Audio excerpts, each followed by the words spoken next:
प्रश्न संख्या 364। माननीय मंत्री जी। माननीय अध्यक्ष महोदय जी नहीं, सरकार द्वारा जनजाति वर्ग के पशुपालकों को पशुधन खरीदने एवं पशुधन के रखरखाव हेतु टिन शेड निर्माण के लिए जनजाति क्षेत्रीय विकास विभाग द्वारा नियम प्रावधान बनाकर आर्थिक स्वीकृति देने का वर्तमान में कोई योजना विभाग में संचालित नहीं है।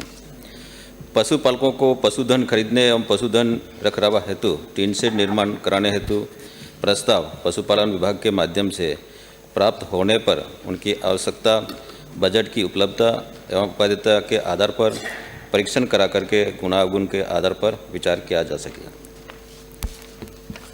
पूरक प्रश्न। माननीय अध्यक्ष महोदय, आपके माध्यम से मंत्री जी से पूछना चाहता हूं कि जनजातीय समुदाय के उत्थान के लिए किसानों को, पशुपालकों को पशुपालन के व्यवसाय को, उनके जीवन स्तर को उठाने के लिए, उन्नत करने के लिए टिन शेड निर्माण करने का आप पशुपालन विभाग से अनुदान दिलाने का प्रस्ताव अगर भिजवाते हैं तो श्रीमान मंत्री जी बताएं। माननीय अध्यक्ष महोदय जी, माननीय सदस्य की चिंता सही है। महात्मा गांधी नरेगा योजना के अंतर्गत अनुमत कार्यों की श्रेणी बी के तहत पशुपालन के लिए इंफ्रास्ट्रक्चर निर्माण यथा पशु आश्रय, बकरी आश्रय, सूकर आश्रय किए जाने का प्रावधान है। उक्त कार्यों की स्वीकृति के संबंध में लाभार्थी निजी भूमि पर किया जाता है। अध्यक्ष महोदय जी, भारत सरकार के द्वारा केंद्रीय बजट वर्ष 2024-25 में की गई घोषणा के अनुसार प्रधानमंत्री जनजातीय उन्नत ग्राम अभियान प्रारंभ किया जाना प्रस्तावित है। इस योजना का मुख्य उद्देश्य सामाजिक, आर्थिक एवं बुनियादी ढांचे के विकास के माध्यम से जनजातीय वर्ग का सशक्तिकरण एवं दीर्घकालीन की समृद्धि सुनिश्चित करना।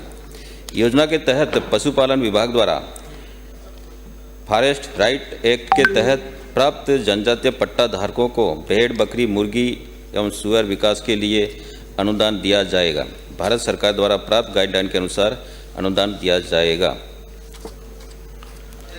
माननीय अध्यक्ष जी, मंत्री जी के प्रश्न से मैं उत्तर से संतुष्ट हूँ। अगला संतुष्ट है।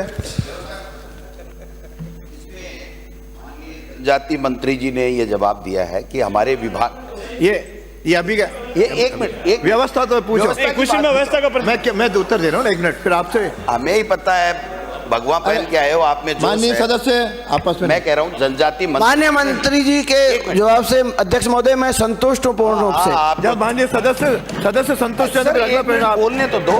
मैं मुद्दे की बात व्यवस्था का नहीं हुआ ना कि जनजाति मंत्री जी ने जवाब दिया कि मेरे विभाग में नहीं है, पशुपालन विभाग में है। तो ये जवाब पशुपालन विभाग के मंत्री ये प्रश्न आ गया होता है। फिर अगला प्रश्न, ये सरकार का जवाब है।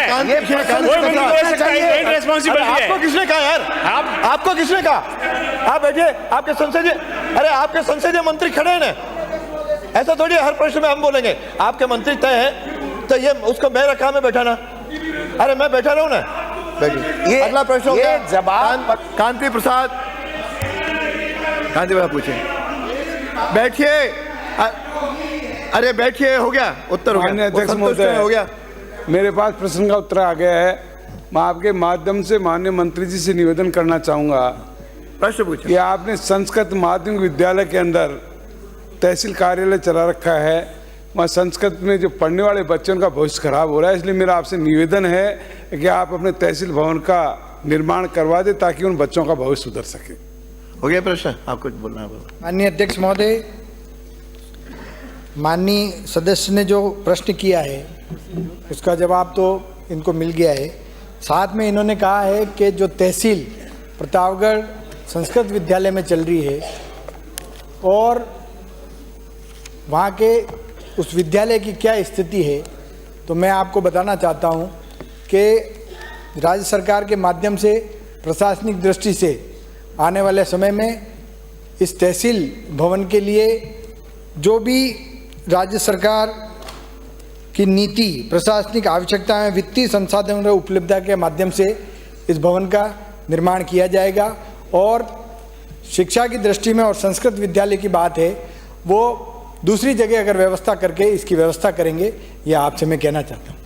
अध्यक्ष महोदय, दूसरी जगह जो विद्यालय चल रहा है उसमें 4 कमरे मात्र, सेकेंडरी स्कूल है, जज्जर स्त्री में। कल को कोई हादसा हो गया तो उन बच्चों की जिम्मेदारी किसकी रहेगी? इसलिए मंत्री जी से फिर मैं आपके माध्यम से निवेदन करना चाहूँगा, जिस जगह जो स्कूल चल रही है उसमें 4 कमरे हैं, पुरानी जगह है और हालात खराब हैं, इसलिए मेरा बार बार आपसे निवेदन है कि उसकी बिल्डिंग सुरक्षित करने की कृपा करें। माननीय मंत्री जी इस पे गंभीरता से ध्यान दें। माननीय अगला प्रश्न है श्री ललित मीणा। प्रश्न संख्या 49। जवाब तो मेरे पास आ गया है। मैं मंत्री महोदय से पूछना चाहूँगा कि पूर्ववर्ती सरकार संपूर्ण कर्जा माफी का वादा करके सरकार में आई और सरकार में आके उन्होंने संपूर्ण कर्जा माफ नहीं करके 2 लाख पे वो रुक गए, और पिछले 5 साल में 18 से लेकर 24 तक मैंने पूछा उसमें, तो उसमें कोई ऋण दिया ही नहीं, तो कर्ज माफी कहाँ से? तो मेरा निवेदन है कि हम जब 12 सहकारी बैंक, हमारे केंद्रीय सहकारी बैंक और प्राथमिक सहकारी भूमि विकास बैंक, दोनों में से हम इनको सशक्त करना चाहते हैं क्या, ऋण देना चाहते हैं क्या?